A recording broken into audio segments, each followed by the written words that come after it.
আজকে আমি করছি খুব সাধারণ একটা রান্না, কিন্তু খেতেও অসাধারণ এবং খুব তাড়াতাড়ি হয়ে যায় কোনো ঝামেলা ঝঞ্ঝাট ছাড়াই। তোমরা দেখতে থাকো, এইভাবে আমি করে থাকি এবং তোমাদেরকেও দেখাচ্ছি, তোমরাও করে খেতে পারো, ভীষণ ভালো লাগে। প্রথমে তেলটা গরম করে আমি তার মধ্যে 5 ফোড়ন আর শুকনো লঙ্কা দিয়ে দিলাম। এরপর সঙ্গে মানে চারিদিকে একটু ঘুরিয়ে নিচ্ছি যাতে কড়াইয়ের সঙ্গে সবজিটা লেগে না যায়। তো তারপরে আমি দিয়ে দিলাম মিষ্টি কুমড়ো, আলু। মিষ্টি কুমড়ো, আলু, হ্যাঁ আজকে খুবই সাধারণ যেহেতু বললাম তোমাদের প্রথমেই। মিষ্টি কুমড়ো, আলু, পুঁই শাক আর আর একটা জিনিস আছে তোমাদের দেখাচ্ছি ধীরে ধীরে। দেখো, আমি প্রথমে আলু আর মিষ্টি কুমড়োগুলো দিয়ে দিলাম,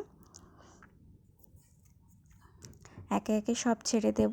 এরপর যেটা দেখাচ্ছি এইটা হচ্ছে আমার খুব প্রিয়, আমি জানি না তোমাদের কার কি প্রিয়। এটা হচ্ছে কলকাতাতে বিটলে বলে, মানে এটা হচ্ছে পুঁই শাকের বিচি, যেটা বাজারে খুব সহজেই তোমরা পেয়ে যাবে।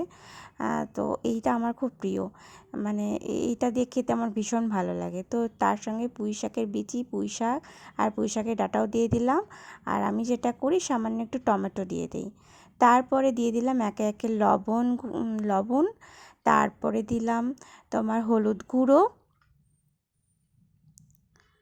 তারপরে দিলাম জিরে গুঁড়ো আর লঙ্কা গুঁড়ো।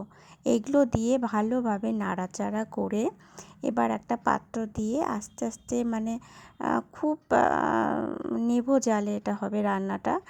এটা ঢেকে ঢেকে রান্না করতে হবে, জাস্ট আর কিচ্ছু করার নেই। এবার এটাকে ঢাকা দিয়ে দিব নাড়াচাড়া করে, ব্যাস ঢাকা দিলেই দেখো এই যে আমার হয়ে গেল। তোমরাও খেয়ে দেখো।